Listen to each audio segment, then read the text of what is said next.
En 1816, Benjamin Constant publie un roman personnel qui participe de sa vie amoureuse, Adolphe. Ce court roman connut un succès immédiat et considérable et reste encore de nos jours un des piliers du romantisme littéraire.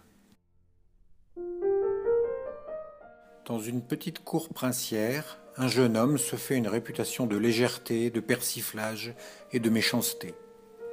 Par besoin d'être aimé autant que par vanité, Adolphe s'éprend d'Éléonore, de 10 ans son aînée. Après l'avoir séduite, il s'apercevra que sa passion n'a pas la constance de celle d'Éléonore.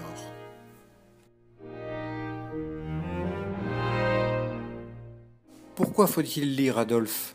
Premièrement parce que Adolphe, au même titre que les souffrances du jeune Werther de Goethe, est reconnu comme étant un chef-d'œuvre absolument romantique et a fait de son auteur un des écrivains majeurs du romantisme européen. Deuxièmement, parce qu'en plus du classicisme qui règne sur les pages de ce roman, on assiste au combat de deux êtres qui sont complètement en dehors des normes du roman classique. Adolphe et sa personnalité fascinante, son caractère tortueux, versatile, qui se double d'une étonnante clairvoyance sur lui-même. Il s'analyse, il se juge. Et Éléonore, une des plus belles figures féminines de la littérature, généreuse, audacieuse. Elle est amoureuse d'Adolphe, elle ne calcule pas, elle se donne. Tout devrait les opposer, mais ils ne peuvent se séparer. Le génie de Benjamin Constant démontre l'incapacité de l'esprit à trouver le bonheur et en donner. Thème cher à ce grand romantique, à ce grand libéral.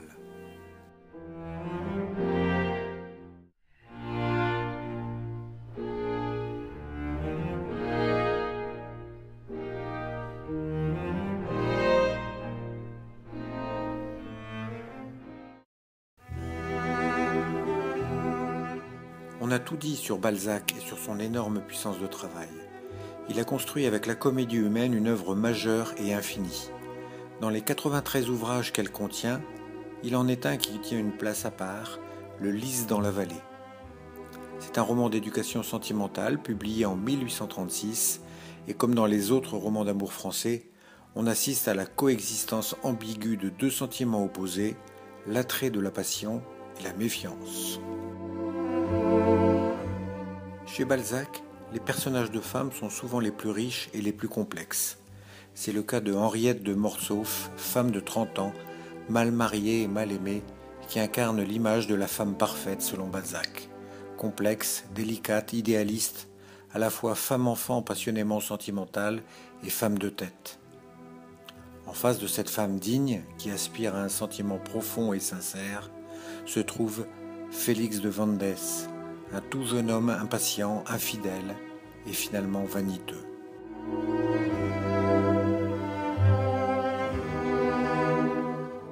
Entre les deux vont se développer des sentiments différents, amour filial pour elle, passion amoureuse et désir pour lui.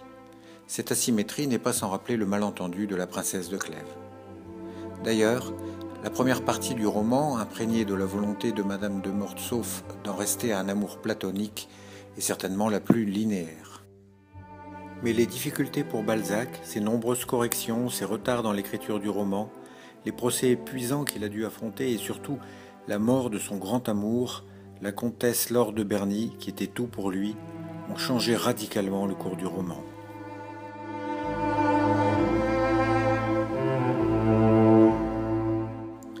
La deuxième partie est plus tumultueuse.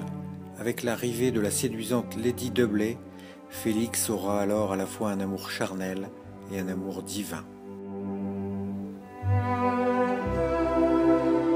Balzac termine par une formidable scène où Henriette, délaissée dans un pathétique dernier combat, se met à douter et sombre devant une évidence. Elle voulait vivre, elle n'a pas osé vivre. La fin a beaucoup déplu et choqué les lecteurs bien pensants de l'époque, incapables d'accepter la coexistence du bien et du mal. Ce mythe littéraire sera réapproprié par de nombreux écrivains, dont Flaubert, Proust et Gide.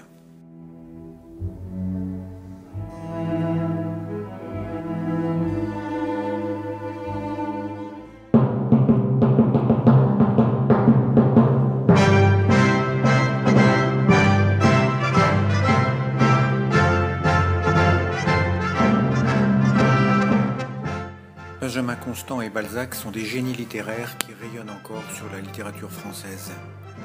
Mais Stendhal est encore plus que cela, c'est l'élément central, il est le romantisme dans la littérature française. On peut parler de Stendhal sans mêler l'homme et l'écriture. Son œuvre se confond avec sa vie, qui inversement devient son œuvre. Il est le premier et le plus admirable des personnages stendhaliens. Lorsqu'il devient romancier, il a 43 ans, a déjà parcouru l'Europe, s'est battu avec les armées napoléoniennes et a eu une vie amoureuse riche. Féru d'opéra et de peinture, amoureux de l'Italie, il a écrit un journal, des essais et des romans qui sont profondément autobiographiques. Pour lui, le roman a un rôle politique, c'est un miroir qui montre le monde. Le Rouge et le Noir, Lucien Levene, La Chartreuse de Parme sont des peintures critiques et réalistes des mœurs et de la société. Stendhal n'écrit pas en cherchant à imposer une image au lecteur, il cherche simplement à exciter son imagination. Il affirmait pratiquer la peinture en noir et blanc par l'imagination du spectateur.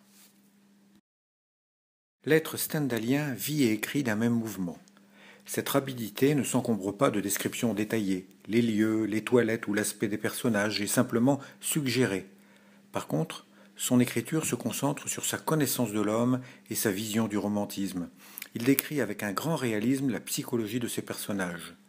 Sa manière d'exprimer les passions est à la fois subversion et modernité.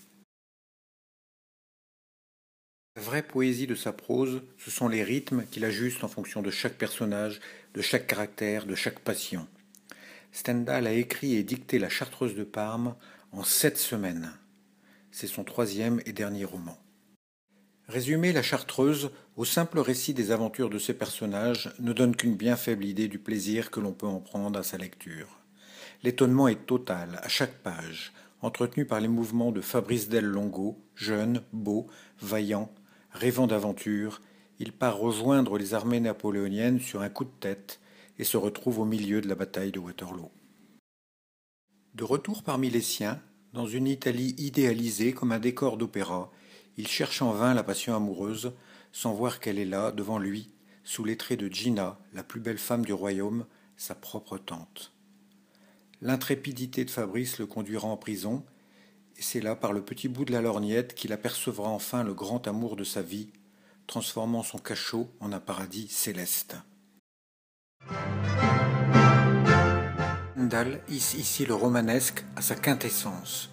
Les aventures de Fabrice se déroulent à un rythme hallucinant, rapidité, spontanéité, facilité et liberté illustrent et la conduite du récit et le récit lui-même.